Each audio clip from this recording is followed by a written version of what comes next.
En el anterior episodio, Prudente hablaba de una anécdota que se produjo el día antes de la prueba de inauguración del sistema de defensa de Frontera Sur.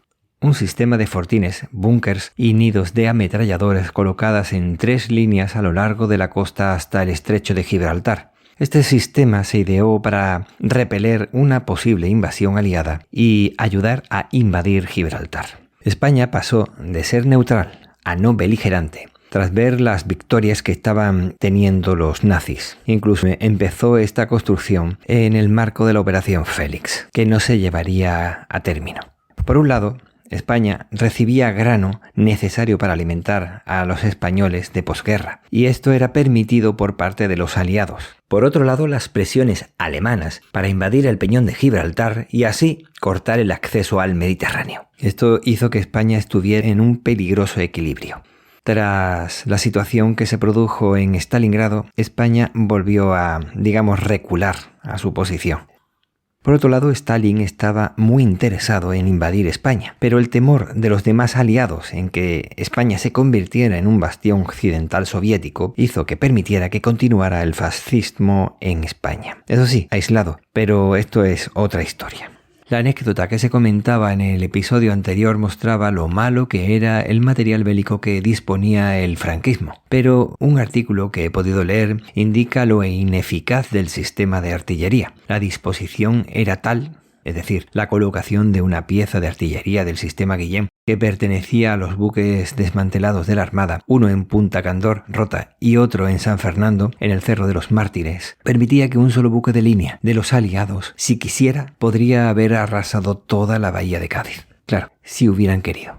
La construcción de este sistema de defensa en el que cada cierto número de metros había alguno de estos elementos, decían defensivos, fue diseñado por la Comisión de Fortificación de la Frontera Sur, mandado por el dictador Franco. Fue realizado en tiempo récord por mano de obra esclava. Repito, mano de obra esclava. Eran esclavos desde el principio y otros eufemísticamente denominados trabajadores, pertenecientes a los batallones disciplinarios. Y es que la represión en posguerra en el sur de la península ibérica se concentró en los batallones de trabajadores y batallones disciplinarios. Esta infraestructura comenzó en 1939 y culminaría a principios de 1942. Por lo que he podido documentarme, en Rota hubo 897 presos y 927 soldados por unidad, alojados en el campo de concentración, represión o de trabajo en las instalaciones de la antigua Almadraba, al que años antes fue curiosamente metido fuego, acabando así con la única factoría que había en la villa. Pero esto es otra historia.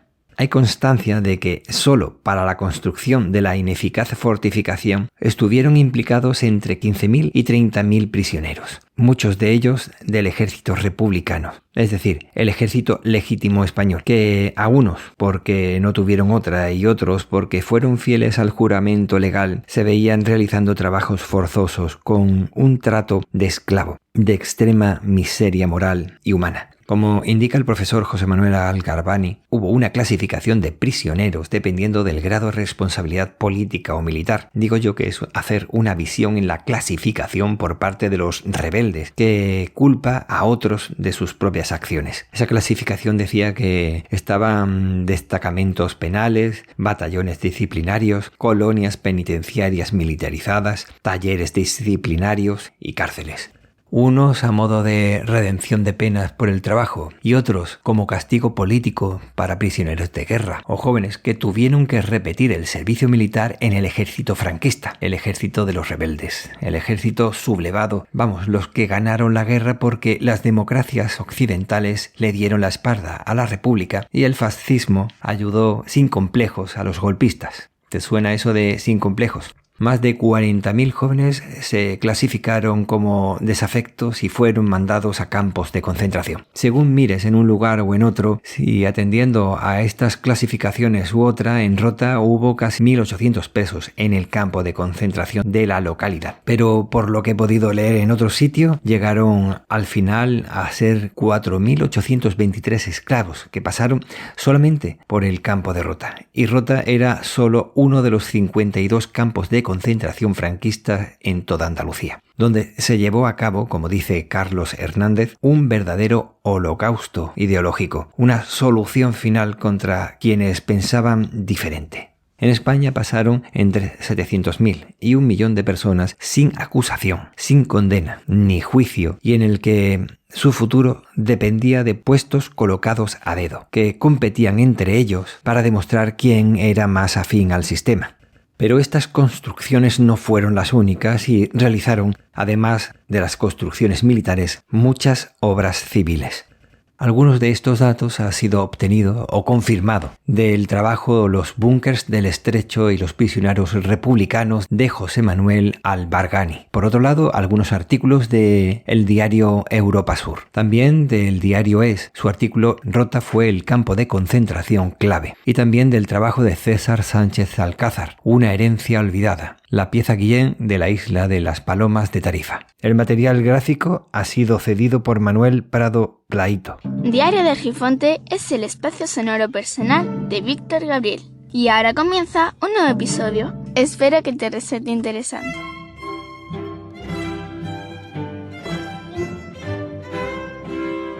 Y entonces, cuando has dicho lo de la torre era... Se puede decir que servía también de apoyo a la pieza más grande que había, ¿no? Que era la pieza Guillén, ¿no? Que estaba allí, que pertenecía al destructor Canarias.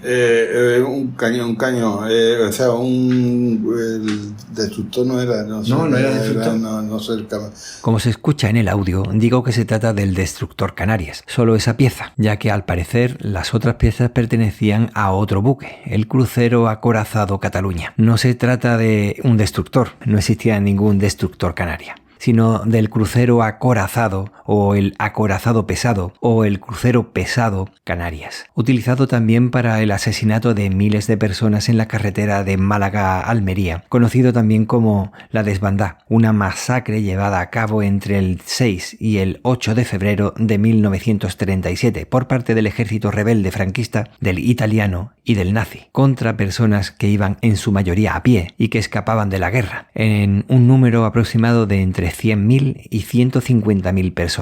Aunque tengo que decir que el Canarias fue desguazado en 1977 y esa pieza real y esa pieza quizás podría haber formado parte del Cataluña, como también formaba parte el de Tarifa. Desconozco la historia completa del buque Canarias, sufrió muchísimas variaciones en su diseño y quién sabe, quizás sí fue del Canarias y no del Cataluña, pero bueno, eso poco importa. Era el Canarias.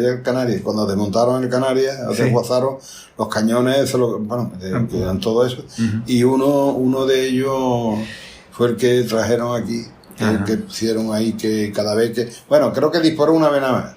Sí. Partió todos los cristales de rota, según tengo entendido. Por menos que nada más que fue una vez, ¿no? Y después ya se lo llevaron y eso. Sí, me acuerdo. Me decían los que fueron testigos de que cuando lo trajeron el cañón por la calle Calvario, me parece que sí, algo de eso escuché yo por el Calvario. Se hundieron la calle y tal del peso del aparato ¿no? Que realmente por ahí no tenía ni por qué pasar, ¿no? Porque eso pasa por el pueblo. No sé, porque ten en cuenta que entonces no existía la otra carretera, ¿eh? Claro, pero era es que la carretera de la avenida San Fernando, que digamos la avenida de la Marina, sí. Pues la avenida de la Marina fue muy reciente, ¿eh? Vamos, hace muy pocos años, pues, sí. Comparado con pero la avenida San Fernando no existía, y la hicieron también los prisioneros, los prisioneros de guerra que estaban precisamente en el campo de concentración en el hotel Playa de la Luz, en esa parte, pues vamos, cogía todo alrededor, porque el campo de concentración ocupaba también una serie de barracones que tenían para los obreros, los empleados de la Almadraba. Lo que pasa es que la Almadraba salió ardiendo, según parece que la provocaron, y aquello desapareció del todo. Y ya luego esos barracones lo utilizaron como el mismo edificio de la Almadraba, como campo de concentración. Entonces, esos empleados forzosos que estaban allí, que los republicanos tenían hecho de alguna manera un convenio con el ayuntamiento y tal, y hicieron un tipo de obra. Por ejemplo, la calle Calvario, también, no la falta precisamente, pero sí la repararon. También hicieron la avenida San Fernando, sí.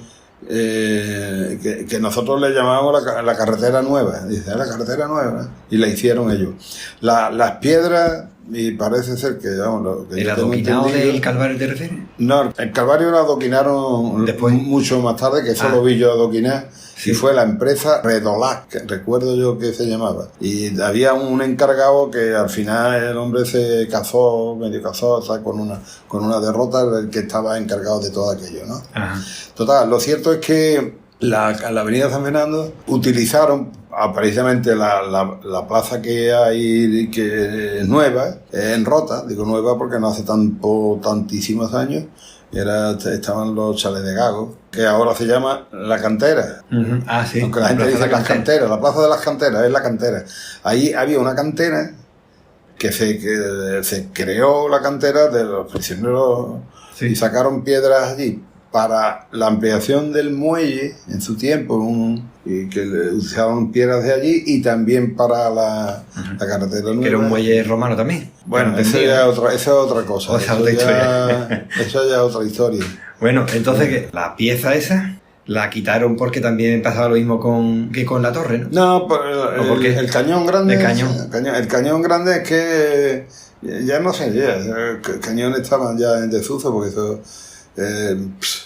Hombre, llegó un momento ya que eso no tenía razón de ser. El cañón ahí, bueno, ese, sino el resto de las piezas que había unas pocas. Desde 1937 la represión seguiría ejerciéndose en campos de concentración hasta al menos 1944, aunque ya sabemos que los datos dicen una cosa y la realidad seguramente puede ser otra, ya que yo recuerdo que de pequeño mi abuela María me comentaba el paso de la pieza de artillería por la calle Calvario. No podía ser otro nombre más apropiado, y coincidió con un día de lluvia intensa en el que fue traumático ver el trato que recibían los esclavos y cómo el mensaje fue captado perfectamente por el pueblo. Todo empeoró cuando se hundió la calle por el peso mientras empujaban con cuerdas y la pieza se iba arrastrando. No sé exactamente si fue así o si era un recuerdo traumático que tenía ella. Me lo contó como todo lo que ella contaba de esa época. Se acercaba a mí y me susurraba al oído, bajito, como si